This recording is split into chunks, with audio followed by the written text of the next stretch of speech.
Bom dia, então, pessoal. Hoje a gente vai retomar nosso ciclo de aulas, começando pela nossa aula 1, então, que são as bases ali do cristalino. Eu vou falar principalmente de biologia do cristalino, anatomia e alguns aspectos gerais da fisiologia do cristalino.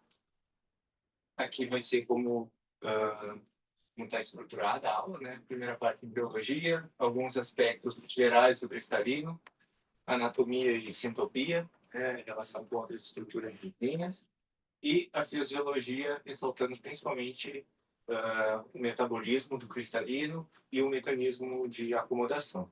Aí depois a gente vai para a partezinha das questões. Primeiramente, então, embriologia, o primeiro processo que a gente vai estudar, né, a partir da bláscula, onde a gente tem um processo de gastrulação, que é propriamente dito, para a formação das camadas germinativas. E a principal que a gente vai estudar aqui na formação do cristalino é o ectoderma, que vai dar origem a todas as estruturas que a gente vai estudar hoje. Ali por volta dos 25 dias, a gente tem uma evaginação da região lateral do embrião, formando as vesículas ópticas, né, em duas camadas. Uma mais externa, que é o ectoderma superficial, e uma camada mais interna, o ectoderma neural. Logo depois, entre 27 e 29 dias, a gente tem uma aproximação desses ectodermas e uma mudança na conformação dessas células, né, passando de cuboidais para colunares. Essa estrutura, então, quando há aproximação, é chamada de placoides lenticular, e se dá para esse espessamento e aproximação das camadas. Logo depois, a gente tem um processo de invaginação dessas estruturas, né? A invaginação do ectoderma superficial vai formar a lentícula, a vesícula lenticular, e a invaginação do ectoderma neural vai formar outras estruturas, como o disco óptico e a retina. Isso por volta dos 30 dias do embrião. Após isso, tem um fechamento dessa invaginação, né, por mecanismos de apoptose, e por volta dos 33 dias esse fechamento está completo. E, a partir disso, a gente tem a formação completa da vesícula lenticular, que será a formadora do cristalino. Ali, entre 35 e 40 dias, a gente já tem uma das principais transformações que a gente vai observar depois na idade adulta também, que é um processo de migração das células posteriores.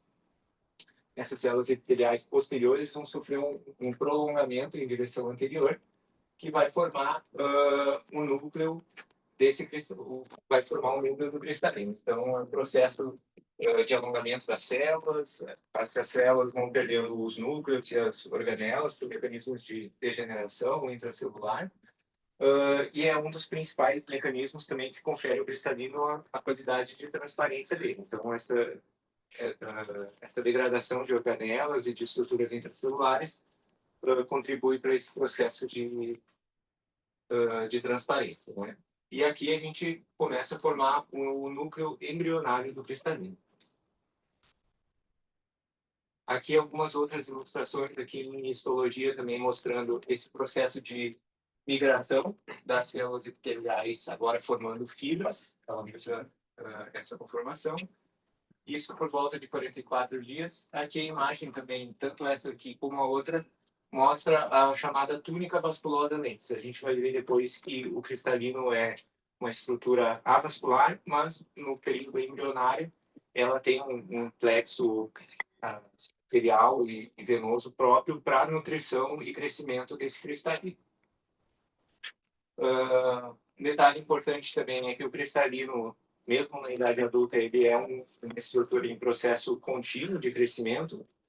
No período embrionário, esse crescimento se dá às custas principalmente do crescimento do núcleo, e a gente vê aqui que, no decorrer das décadas de desenvolvimento, a gente continua com um crescimento aqui na linha verde contínuo do cristalino, mas principalmente às custas de córtex.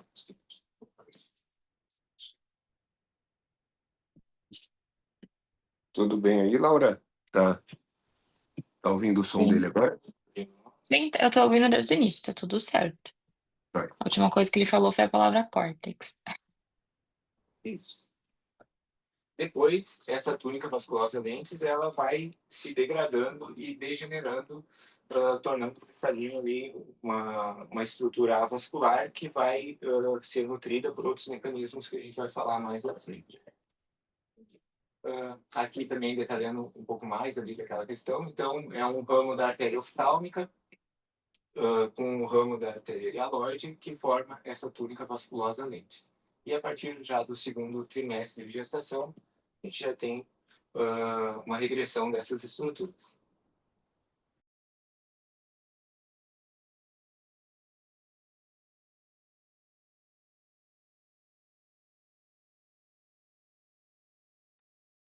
Mutou, professor.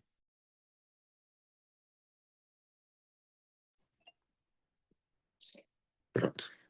Se dá principalmente a partir das células equatoriais, pelo mesmo mecanismo que a gente viu lá na origem do núcleo embrionário. Então, a gente tem uma diferenciação dessas células epiteliais, formando um aspecto fusiforme, né, de fibras, um formato hexagonal.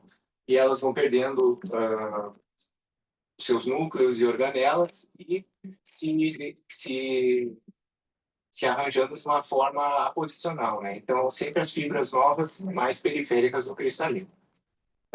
E a membrana basal produzida por essas células, próprias células epiteliais, ela vai formar o que a gente tem idade adulta como a cápsula do cristalino. E é um processo contínuo dessa proliferação. Aqui, mais ou menos como se divide essas células epiteliais, né? Lá em cima, na face anterior do cristalino, a gente tem as células epiteliais quiescentes, que não vão sofrer esse processo de subdivisão no momento inicial. E na equatorial, um pouquinho mais anterior ao equador, a gente tem as células germinativas, que vão se diferenciar nas células verdes aqui e produzir as fibras. Um detalhe bem explorado ali em questões da prova de título é sobre os raios de curvatura do cristalino, né? Então, a gente vê que na face anterior do cristalino é uma estrutura menos convexa por conta do raio de curvatura ser maior. E, posteriormente, um raio de curvatura menor faz a estrutura ser mais convexa. No mecanismo de acomodação, a gente tem uma variação dessa estrutura, mudando, né, o poder de óptico do cristalino, mudando principalmente a conformação desse raio de curvatura. Aqui mostrando, se não me engano, é um cristalino de uma criança de 10 anos de idade, e aqui é uma pessoa perto dos 40 anos. A gente vê o crescimento ali do cristalino por conta dessa deposição e formação de células a partir do equador. Aqui mostrando também um núcleo ali de 7 semanas e de outro de 12 a 14 semanas, até os 9 meses de gestação. E não necessariamente essas fibras do cristalino vão fazer uma conformação completa de semicírculo, né? Elas se arranjam conformando, né, as células epiteliais, elas se alongam e formam suturas, né, comunicações celulares, não em 180 graus, né, mas se encontrando em algumas regiões e formando essas estruturas centrais em formato de Y. Anteriormente, a gente tem o Y virado para cima e, posteriormente, de ponta cabeça. Então, não necessariamente uma célula, uma fibra vai fazer os 180 graus anterior-posteriormente do cristalino. Ali, uma imagem de lâmpada de Flanders, se a gente observar mais detalhadamente, a gente já consegue identificar as fibras ali do cristalino. Só um detalhe aqui, a gente, por conta desse desenvolvimento embrionário, a gente pode ter alguns resquícios, né, e malformações, vamos dizer assim, de estruturas embriológicas que não regrediram completamente, né? Então, a gente tem as estrelas capsulares, que é provinda daqueles ramos da artéria hialoide, formando o plexo vascular ali, o ponto de Mitteldorf, que é o ponto de contato da artéria hialoide com a face posterior do cristalino, e ali, no caso mais evidente, assim, da persistência da própria artéria hialóide. Bom, aspectos gerais, então, e anatomia do cristalino propriamente dito. Características gerais, então, como eu já havia falado, é uma estrutura transparente, elástica, quanto mais jovem, mais elástica, isso vai perdendo elasticidade, conformidade, e uma estrutura biconvexa, como a gente tinha falado. Ela é recoberta por uma cápsula, se liga ao corpo ciliar pelas ônulas. Depois vou detalhar um pouquinho mais as ônulas também. Na face anterior, a gente tem a persistência desse epitélio e, posteriormente, a gente tem somente a cápsula. E na zona do equador, essas células colunares sobrepostas mais meridionalmente. É um órgão semissólido, avascular, sem inervação, e a função principal é a acomodação. A curva anterior, como eu tinha falado, tem um maior raio de curvatura e menos convexa em relação à face posterior, e com um poder dióptrico bem variável, 15 a 20 dioptrias, varia bastante conforme a literatura, esses números.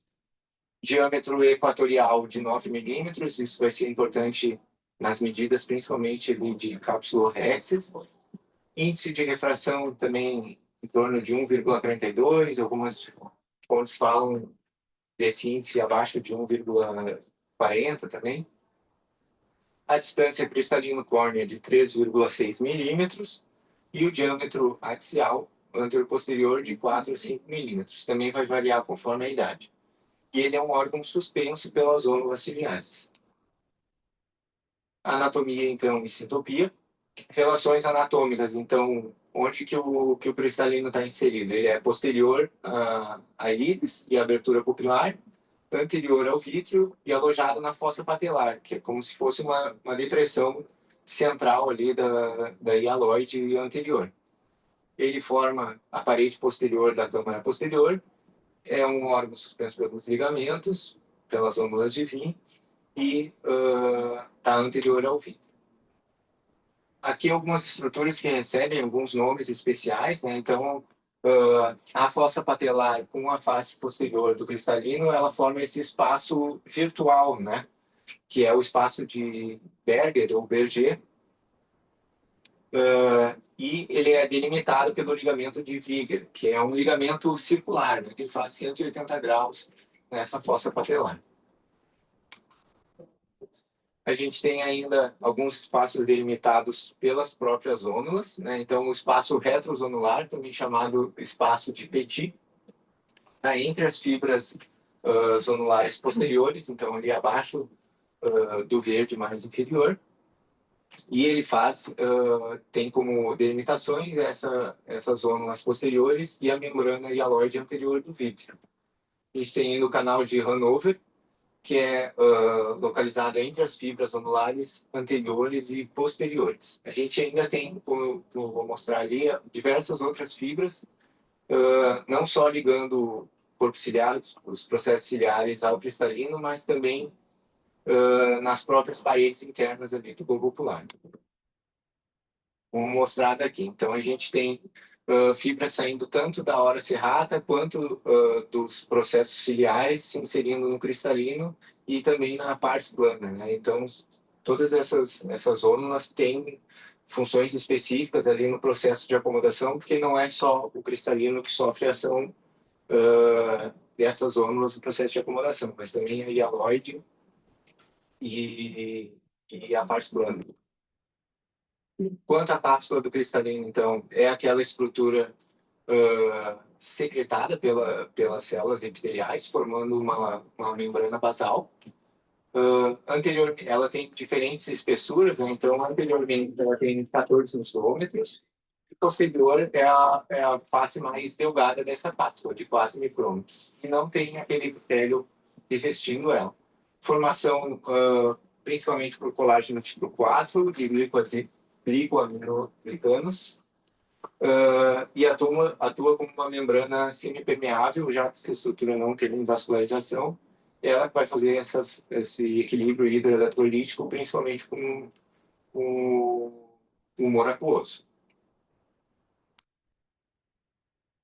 Aqui detalhando um pouco mais as ônulas de Zinn, então, são fibras que vou manter esse cristalino em posição, né, arranjado de 180 graus em torno do cristalino, formado principalmente por fibrilina 1 e cisteína.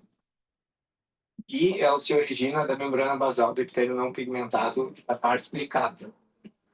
Em repouso, essas fibras elas estão sob tensão. Então, depois a gente vai ver o mecanismo de acomodação.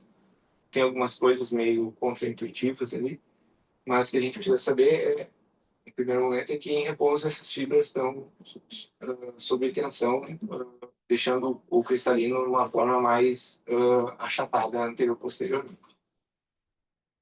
Aqui um detalhamento também dessas fibras, né, e a conformação. Então, a gente tem fibras saindo tanto dos processos ciliares ali, indo anteriormente e posteriormente ao equador do cristalino, mas a gente tem fibras também saindo do corpo ciliar em direção à parte plana e também tracionando o vítreo, né?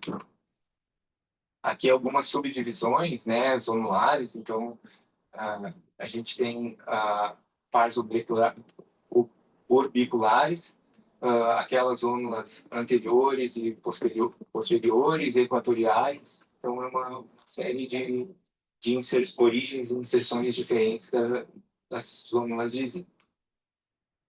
Aqui também detalhando uma outra ilustração.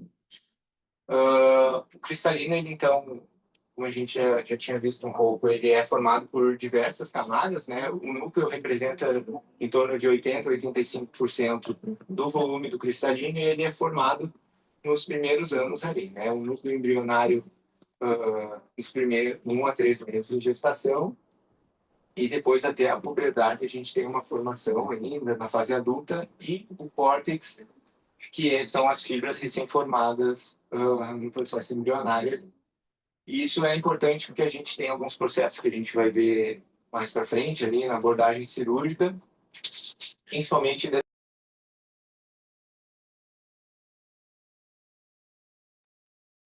Mutou. alguns aspectos gerais, então, de fisiologia, principalmente metabolismo e acomodação do cristalino.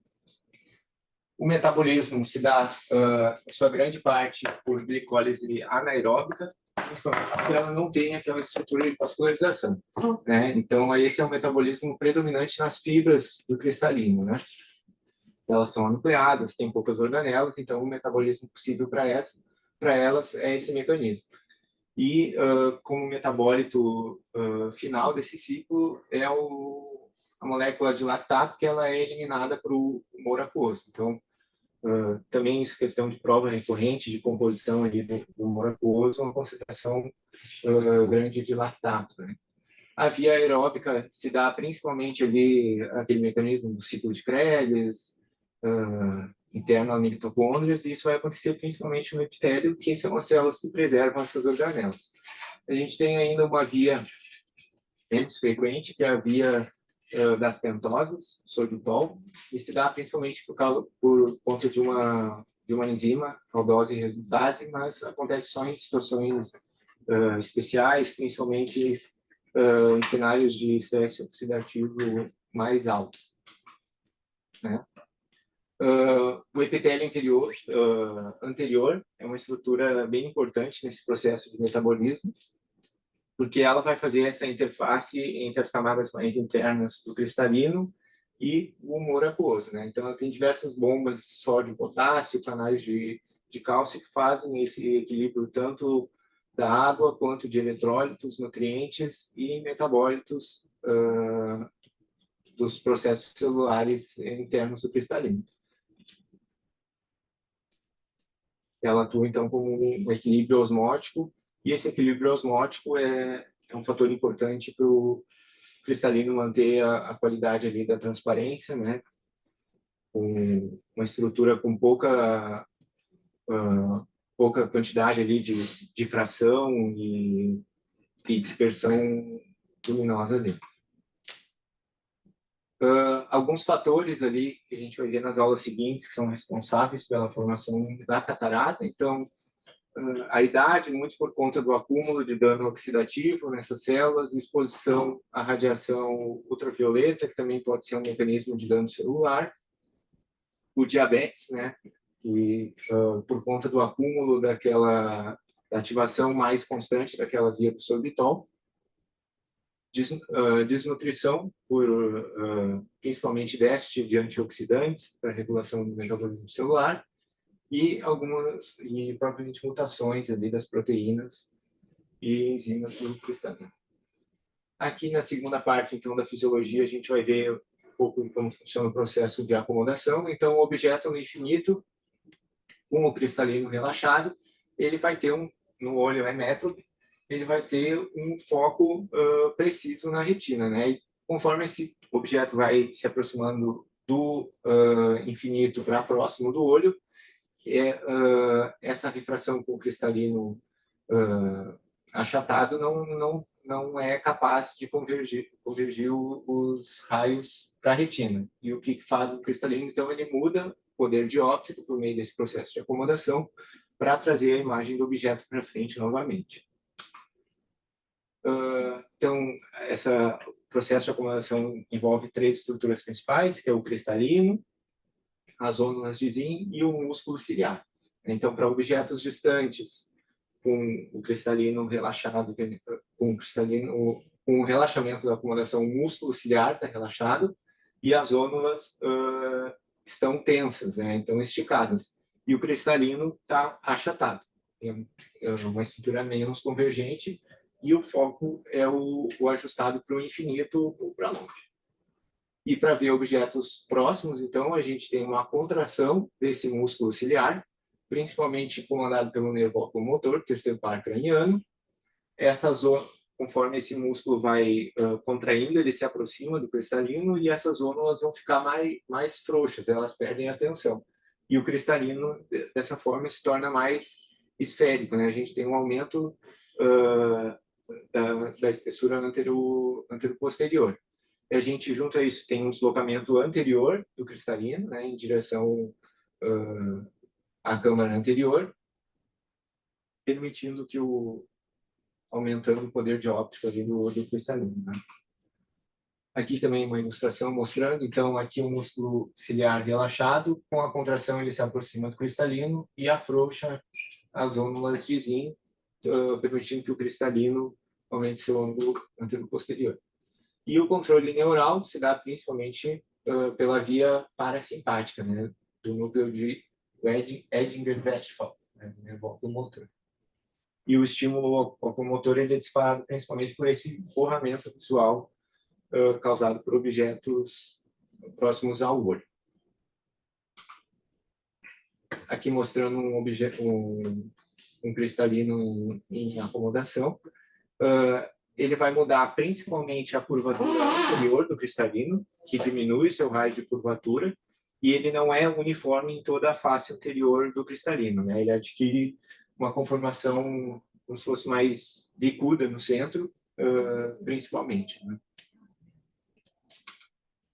Agora a gente vai ver algumas questões, como essa aula é abordada nas provas de título. Vamos lá.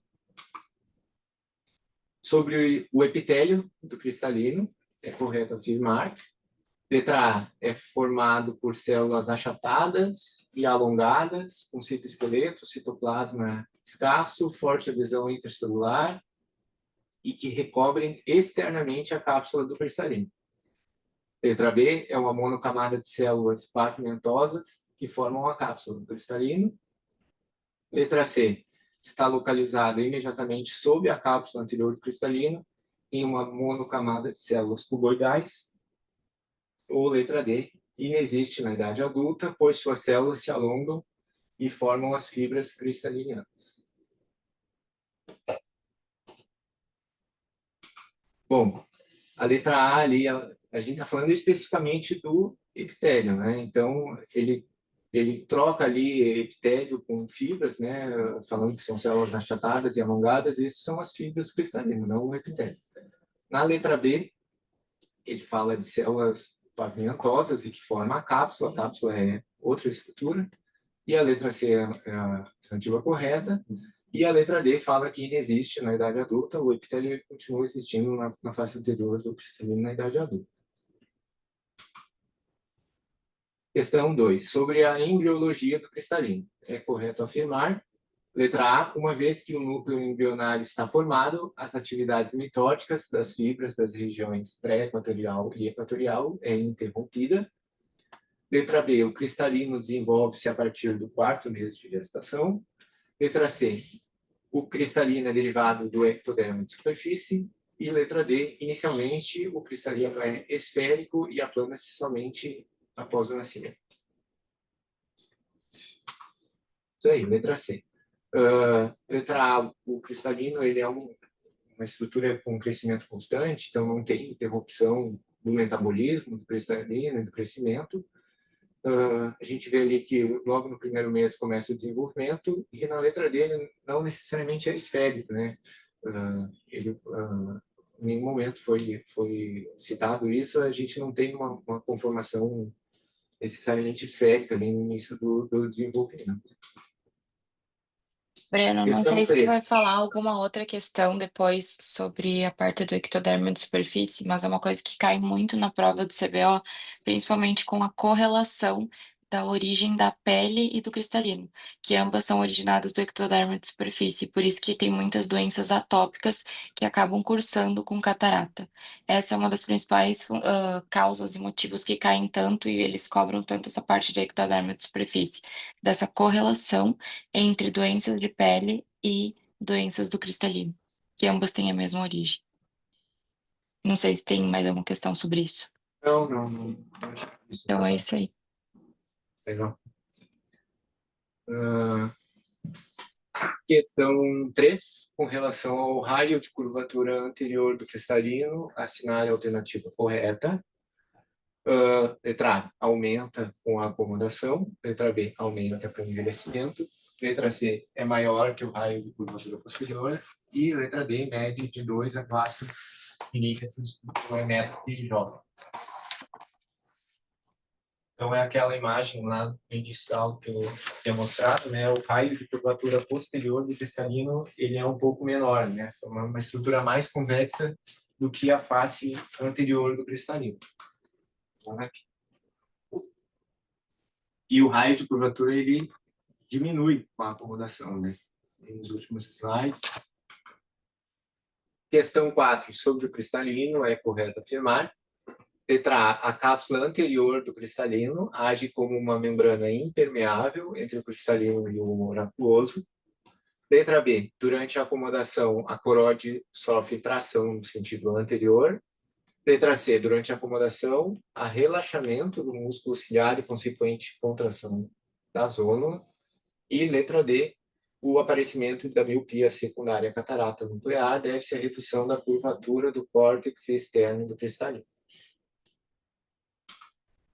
Letra B, então, está relacionada então, com aqueles processos de acomodação que agem não só no cristalino, como também na coroide, a tração do próprio vítreo, né?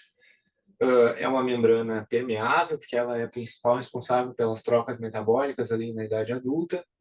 O músculo ciliar, ele se contrai, há um relaxamento, uma perda de tensão nas fibras de zinco, na verdade, e a miopia secundária, principalmente pela mudança do poder dióptrico do cristalino, né? Com o aumento da dioptria do cristalino. Questão 5, com relação ao cristalino, assinale a alternativa correta.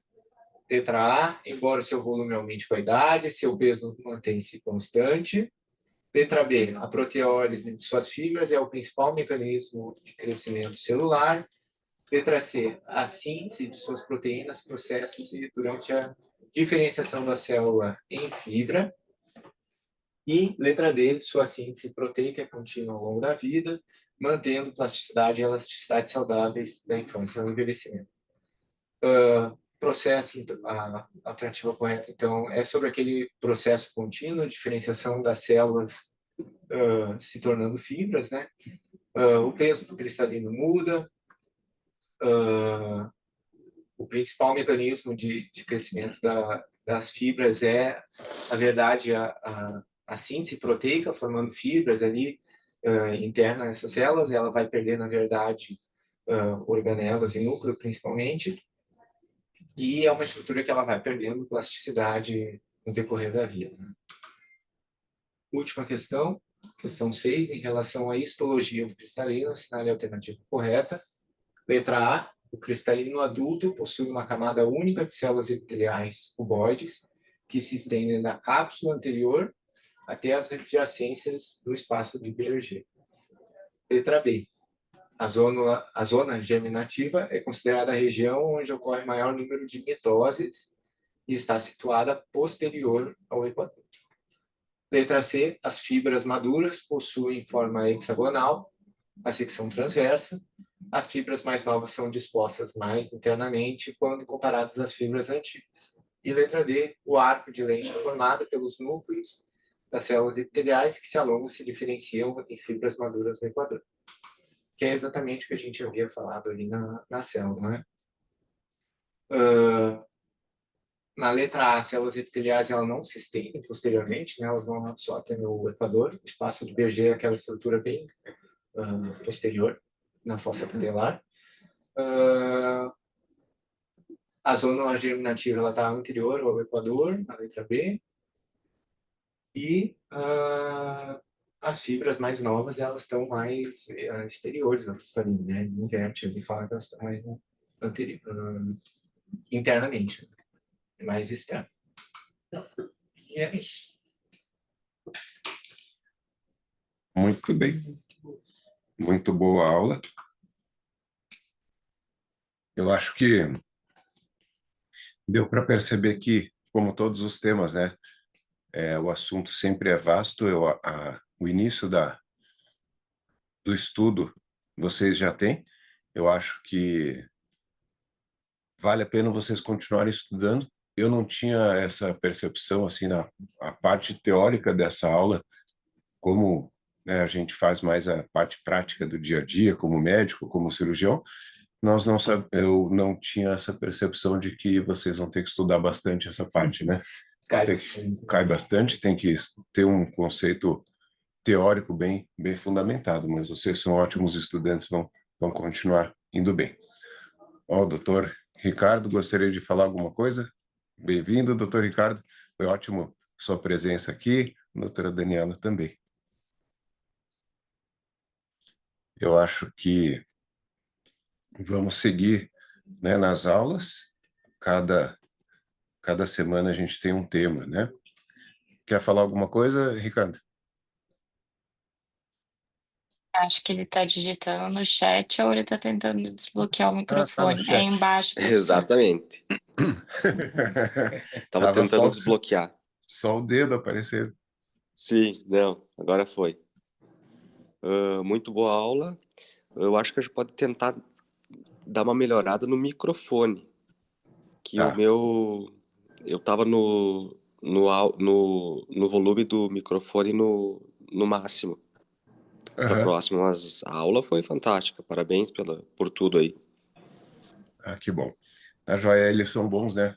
Eles preparam muito bem as aulas todas. Então tá, pessoal, acho que vamos encerrando a aula por hoje. Deu tempo bem certinho na programação, 40 minutos de aula. Poderíamos discutir mais alguma coisa nos próximos 20 minutos. Eu acho que... Deixa eu ver se eu consigo mudar o meu vídeo aqui para fazer a transmissão. Deixa eu fechar o vídeo. Ele fica ali embaixo. Como é que eu share? Agora eu tenho que... Eu acho que tem que fechar o compartilhamento lá do outro computador para poder compartilhar aqui. Isso aí. Participantes. Me. Raise hand. Reclaim host. Acho que agora vai, né? Legal. Muito bem. Estou procurando aqui. Ali embaixo, professor, bem no meio. Tem uma faixinha para cima, assim.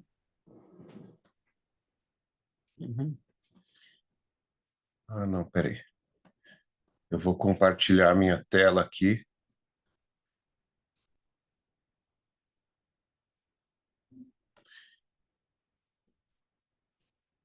Legal. Vocês estão vendo a minha tela? Joia. Então, o que eu pensei em mostrar esses tempos aí? Acho que uns 10 minutos a gente consegue dar uma pincelada. Eu tinha ficado de passar para você algumas percepções aqui da Ascars, mas não é, não precisa de música, peraí. Recent Days está em álbuns aqui. Agora sim, né? Estão vendo aí a foto da arena? E esse daqui é a entrada do local esse ano. Eu vou falar um pouquinho sobre a Ascars, né? A Ascars é o congresso de catarata e cirurgia refrativa da Sociedade Americana. Então, é o maior congresso no mundo da nossa área. Eu acho que, de vez em quando, vale a pena a gente ir. As coisas vão mudando, claro, sempre. Mas de ano em ano acaba ficando mais oneroso e para a gente não tem tanta novidade.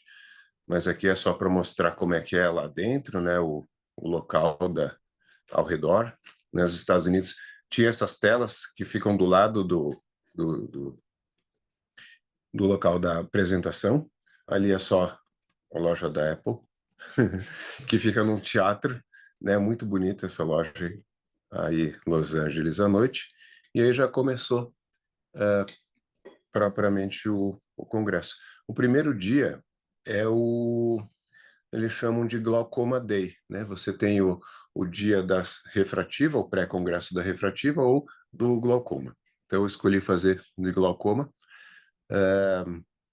Claro, aí falando sobre o Hydros. Hydros é um implante, né, para cirurgia, para MIGS, cirurgia minimamente invasiva, é da Alcon, esse Hydros, né, na verdade a Alcon comprou a empresa, e deve chegar no Brasil, né? Já faz uns 2 anos eu fiz um wet lab, um dry lab lá sobre isso, mas ainda não chegou. O que a gente imagina do Hydros é que ele vai ter uma potência de redução de pressão acima do iStent e abaixo das MIBs, né? Muito importante lembrar isso aqui, o SLT é a primeira linha, a primeira escolha para iniciar o tratamento de glaucoma e hipertensão ocular. Esse estudo, que é o Light Trial, teve o ano passado 6 anos de publicação, então isso já mostra para a gente que é irrefutável a presença do SLT, e quase no futuro pode vir a ser uma malpractice você não indicar, ou pelo menos não sugerir ou explicar para o paciente que você pode, ao invés de começar o tratamento do glaucoma com laser, ou, perdão, ao invés de começar com colírio, você pode começar com laser.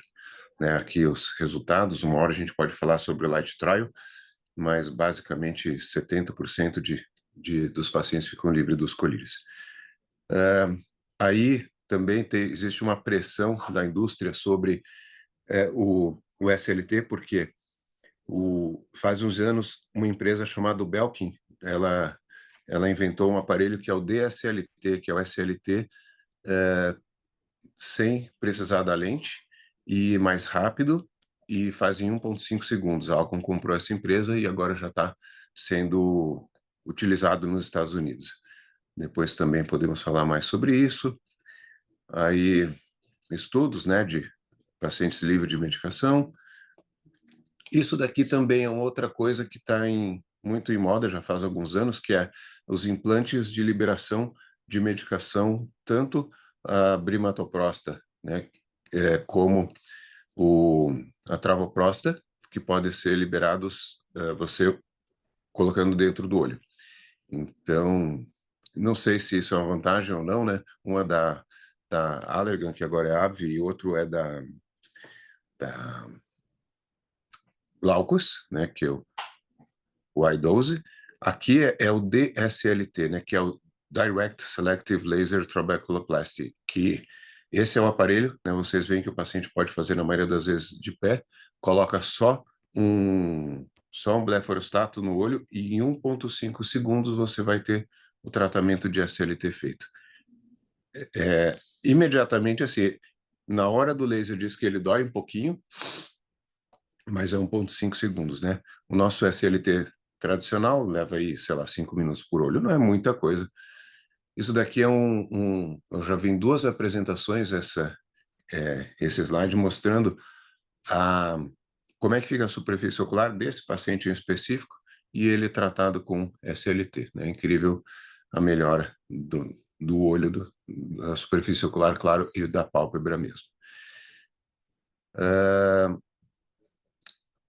Tem vários, o que é chamado hoje glaucoma intervencionista, né, que é a forma de você tratar o glaucoma mais precocemente, de uma forma em que o médico assume o papel de tratar o glaucoma e não deixar especificamente só para o paciente.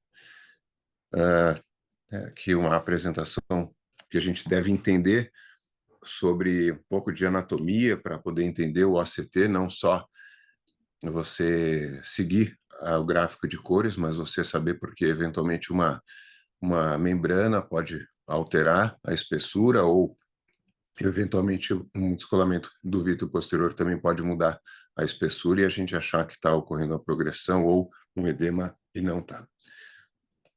Aqui, falsa progressão. Ainda aqui no Glaucoma Day, né, sobre medicamentos, né, novos, a gente não tem ainda muita coisa.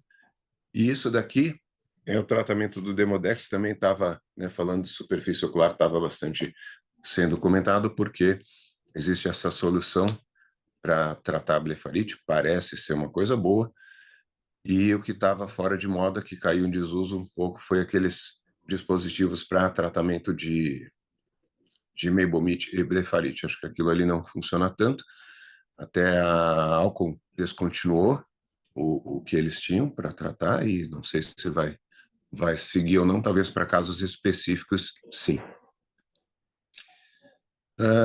Ainda sobre o Light Trial,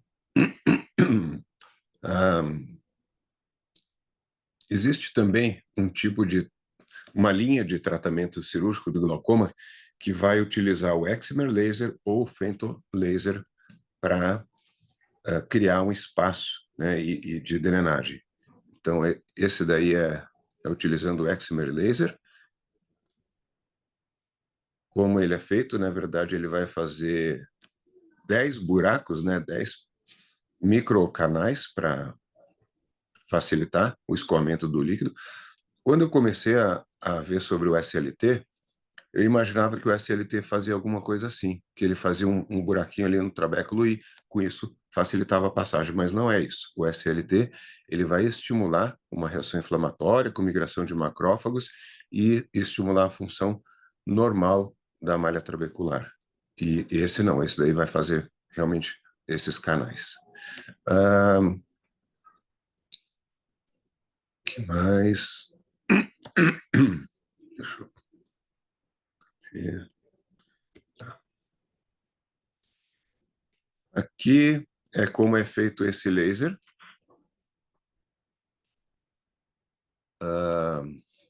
São 10, né, disparos que, imagina, você vai... Eu acho que essas tecnologias vão precisar ainda de um bom tempo para a gente saber se são reais ou não, se vão funcionar ou não, porque é um equipamento muito caro, né, para fazer uma coisa que a gente consegue fazer, talvez hoje com, sei lá, com a stent ou com a própria Kahook KDB. Redução de pressão, ali mostrando os dados, né? Isso também, como eu falei, eu acho que são coisas que vão se mostrar no futuro. Aqui tem outro tipo de laser, que é o femtosecond laser, para tratar glaucoma, né? Também, imagina, um trambolho. Quem faz esse tipo de tratamento e publica bastante é a doutora Ticiana, uma médica brasileira que fez um fellow com o Dr. Ike Ahmed. E aqui também, como fento, você precisa fazer um docking, né? Você precisa... Parece que é super interessante, né? O tratamento eficiente também, obviamente caro. Que mais aqui? Fase 2 dos estudos, né? Mostrando como é que é feito. Esse daqui, ele faz um canal bem grandão. Então, são tecnologias que devem chegar no futuro. Dessa forma ou de uma outra forma, elas vão melhorar. dar uma passada mais rápida aqui, mostrando como é que é o I12, né, que é a travoprosta. No Brasil não tem disponível, eu acho que, não sei se chega no Brasil, porque é um dispositivo caro, e tecnicamente você vai fazer uma cirurgia praticamente igual o fazer uma stent. Então, para durar algum tempo, não sei se vale a pena.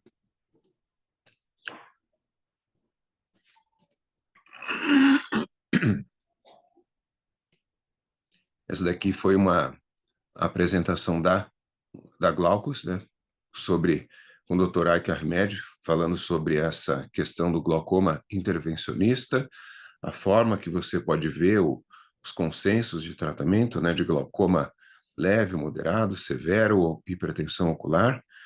Então, hoje em dia, a gente tem que estar atento. Se você não precisa saber de tudo, mas ou fazer todos os tratamentos, mas saber talvez oferecer para o seu paciente que os conceitos vão mudando. O desenho do I12, como é que é? Bem interessante, né?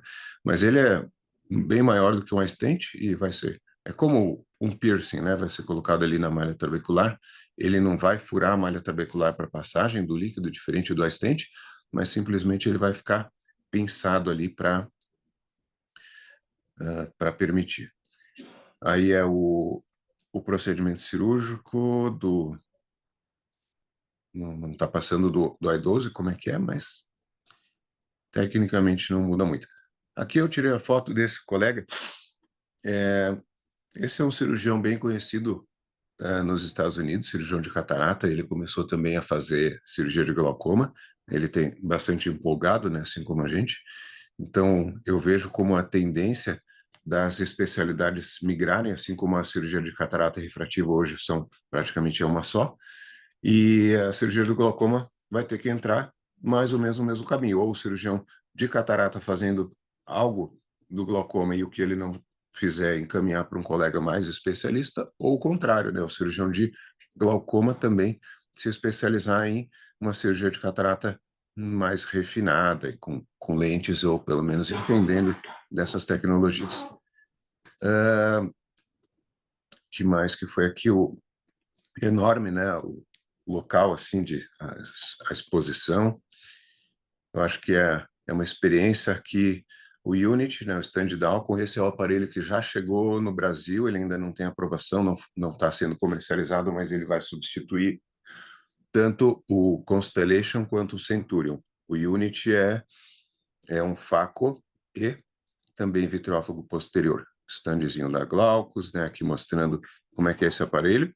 Ele tem duas bombas, ele tem uma bomba que controla a irrigação, além de ter irrigação pressurizada, então é um sistema bem mais eficiente.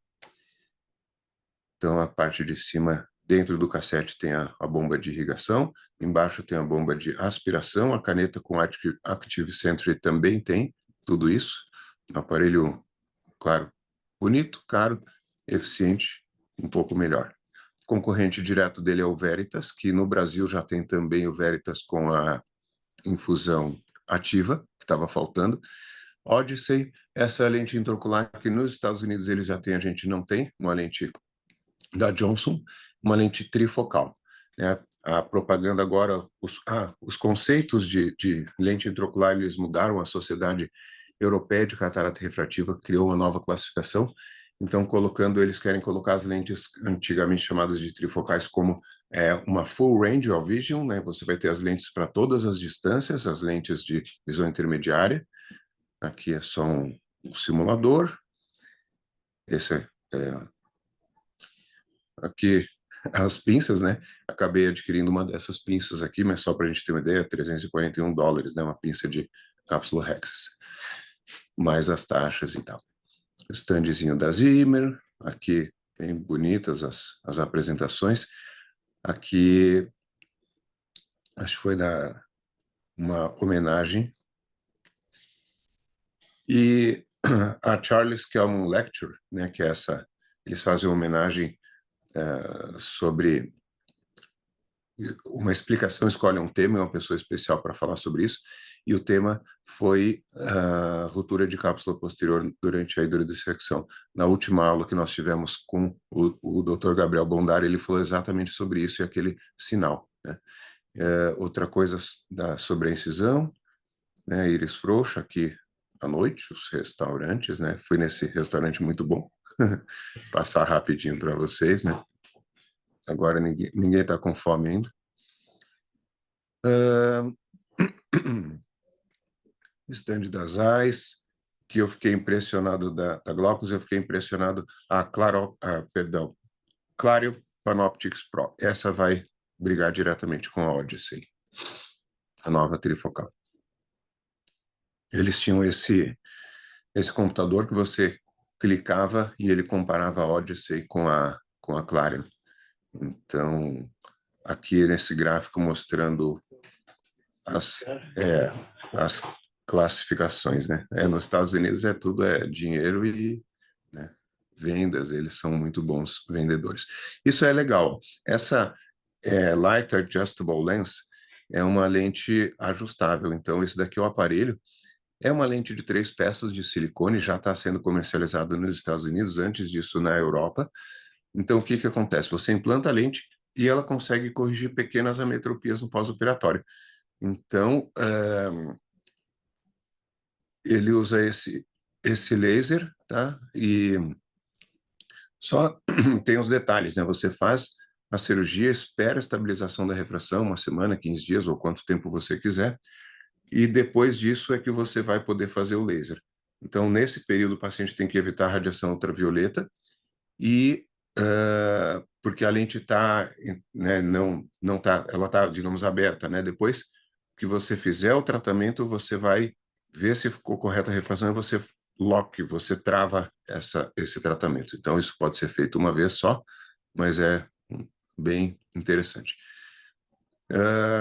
O que tem não é só esse Light Adjustable Lens, mas ainda é protocolo de pesquisa, o uso de um aparelho de femtosecond laser para tratar, corrigir virtualmente de todas as formas, esféricas, cilíndricas, trifocais, qualquer desenho você pode fazer na sua lente normal de catarata. Isso vai ser o futuro. O Mel 90, isso daqui sim, o Dr. Damien Gatinel, ele que apresentou a Kelman Lecture, eu confundi. Ele é um pesquisador, um oftalmologista, então francês. Esse é o cara que detém a patente de lente trifocal, né, de lente difrativa. Falamos sobre isso, depois outra hora a gente pode falar um pouquinho melhor também. Aqui sim ele falou sobre o Dr. Charles Kelman. Ali em cima aparece o Cavitron, que é o aparelho que o Dr. Charles Kelman inventou. Eu cheguei a ver esse aparelho, é bem grande, nossa, era enorme. Para vocês terem uma ideia, a caneta do Cavitron pesava 2 quilos. Então, para você fazer uma facomusculação segurando uma caneta de 2 quilos, né, você tem que fazer musculação. Então, o Dr. Charles Kelman também era um músico, né? Saxofonista, além de oftalmologista. E o que o Gatinel falou sobre frente de onda, né? Uma coisa meio parecida que o Dr. Liang explicou para a gente. Ele falando sobre a tecnologia difrativa, trifocal, assim vai. Aqui alguns desenhos, né, para entender como é que funciona uma e outra lente, aquela questão também que o Dr. Liang explicou para a gente na outra aula. E aqui ele falou rapidamente sobre a tecnologia em espiral da Rayner. Essa lente, até agora na última Brascas, também foi lançada oficialmente, ainda não é comercializado no Brasil, mas é uma ideia nova. Em vez de círculos concêntricos, você vai ter espiral. Com isso, você talvez diminua os fenômenos fóticos. E o nosso cérebro não entenda que aquilo, né, atrapalha a visão. Que mais? Aqui é uma cirurgia, né? Acredito que uma das intracapsular, eu acho que falando sobre a evolução dos aparelhos, o Unity, que é o novo Faco da Alcon. Que mais aqui? Isso daqui eu tirei essa foto porque Essa médica é bem conhecida, doutora Wu, é uma chinesa, e ela falou na apresentação dela que ela prefere, mesmo para graus baixos, a ICL do que o LASIK e o PRK.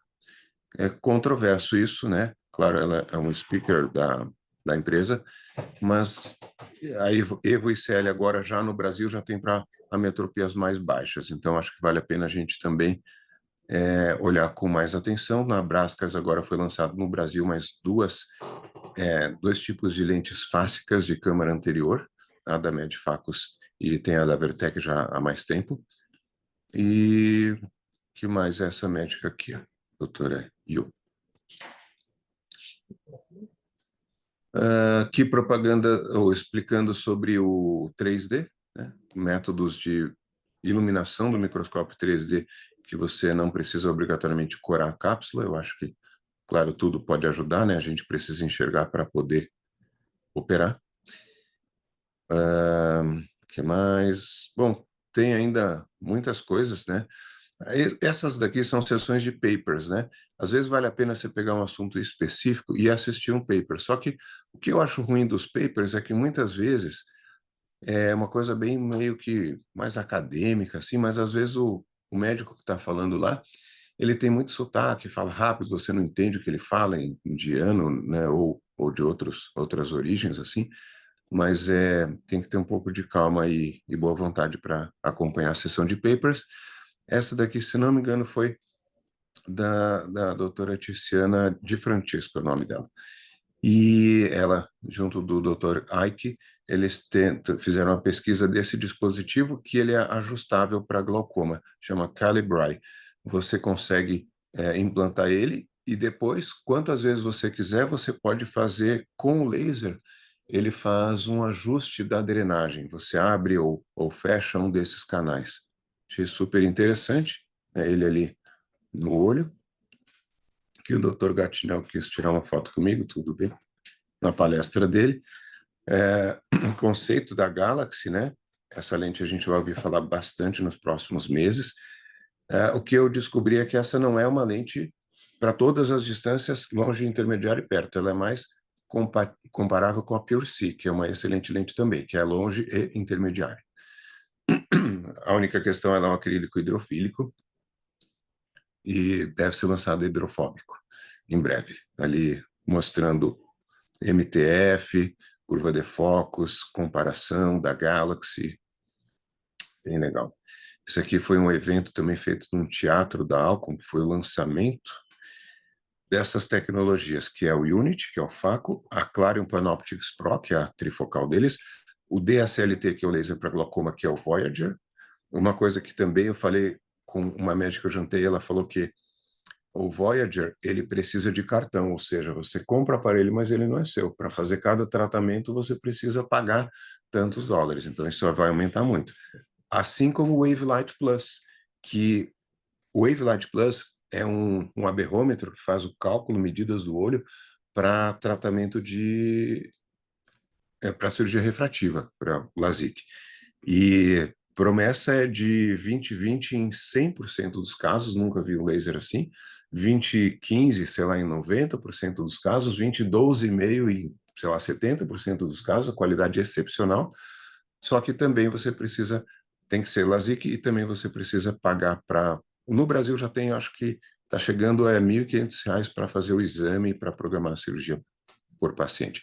Esse AD aqui é um controle de estoque da Alcon que eles vão usar para você comprar insumos e lente intraocular no seu centro cirúrgico. O Wavelight Plus, que é esse aberrômetro, né, um aparelho muito bonito, eficiente. O que eu percebi nessas apresentações? O que o pessoal faz hoje não está diferente de você ver uma apresentação da Apple, sabe? O pessoal fazendo apresentações, tudo muito bonito, grandioso, e a oftalmologia chegou exatamente dessa forma.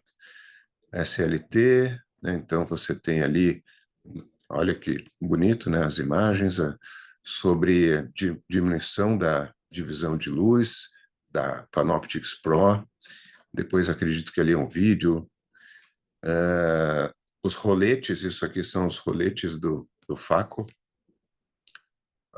Agora, a forma de liberação do FACO não é só longitudinal ou torsional, mas chamado de 4D. Se não me engano, ele é 50% mais rápido que o FACO tradicional e ele acaba fazendo esse movimento meio como se fosse um infinito, assim, em várias direções. 40% menos energia no olho e é 50% mais rápida. A vitrectomia também ele vai ser um super vitreófago posterior, né? A gente não faz vitreia posterior, mas a gente tem que ter um amigo que faz. Sempre, né? Todo cirurgião de catarata tem que ter um amigo retinólogo. O aparelho é o mesmo, né? Tem a plataforma só para FACO, mas provavelmente vai ser comercializado mais a plataforma FACO Vitré. Ali como é que funciona, o 4 dimensões, né, do aparelho, ali para a vitreia posterior. A vitreia posterior vamos passar, que a gente não gosta. A gente não quer nem ver. Aqui você pode assistir uns vídeos, né? É bem legal essa sessão.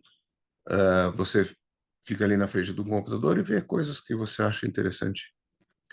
São vários dias, né, que você pode... Essa daqui tem esse Uday Davigan, que ele tem esse canal no YouTube, o Cataract Coach, e ele tem uma sessão, né, que basicamente ele mostra os vídeos, foi bem legal também. Isso é legal, é uma máscara, isso é meio que uma coisa parecida com aquela lente que o brasileiro criou, né, mas a vantagem é que, Dr. Fernando Trindade, se não me engano, que ela vai corrigir algumas aberrações para córneas muito irregulares, né? Não é só para bloquear íris, assim, mas é um Small Aperture Device. Odyssey, né, que é a nova trifocal, essa lente deve chegar no Brasil agora, esse ano que vem, e vai competir com a Panoptix. Isso daqui que eu falei, essa solução para tratamento do Demodex, para blefarite.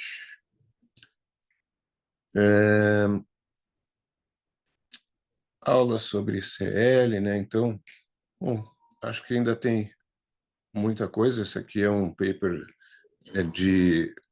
falando que o Vault da ICL muda com o tempo, a posição que oscila menos é a vertical.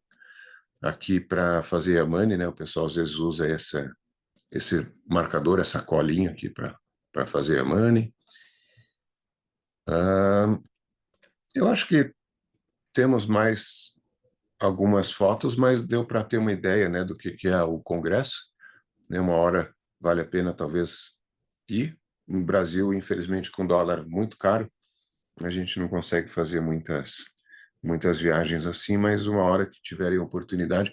A Brascars, que foi a semana passada, é um congresso que a gente não perde nada assim para os congressos fora do Brasil em termos de conhecimento, né? Então a gente precisa sempre estudar, e eu acho que o congresso é uma forma de nós nos beneficiarmos, ou eu considero assim, como um presente para mim mesmo ir num congresso desses. Tá bom, pessoal? Alguma dúvida, pergunta da aula de hoje? Tudo bem? Vamos para o ambulatório, então. Eu acho que vamos acabar a nossa reunião. Alguém quer comentar alguma coisa? Nada, boa noite, bom dia para vocês. Breno, parabéns pela aula. Professor, muito legal as contribuições a respeito do Ascris. Eu tenho também, eu vou levar na segunda algumas dúvidas que eu vi sobre o Brascras, inclusive sobre facomulsificação binocular no mesmo ato operatório. Mas aí a gente conversa pessoalmente. Você estava na Brascras? Não. Não, eu assisti os hot topics deles. Legal. Quem falou muito sobre isso foi aquele médico americano, agora eu vou esquecer o nome. Mas uma hora falamos sobre bilateral simultânea, a questão é controversa demais, e ele muda tudo, né? Para você fazer, ele muda como se fosse outro paciente, outro olho, né? Sim. Luvas, todo instrumental muda, mas ainda assim tem casos relatados raríssimos de endófio bilateral. Então tá, pessoal. Obrigado. Até a Então próxima tá semana. bem. Até. Tchau, Tá? tchau. Obrigado.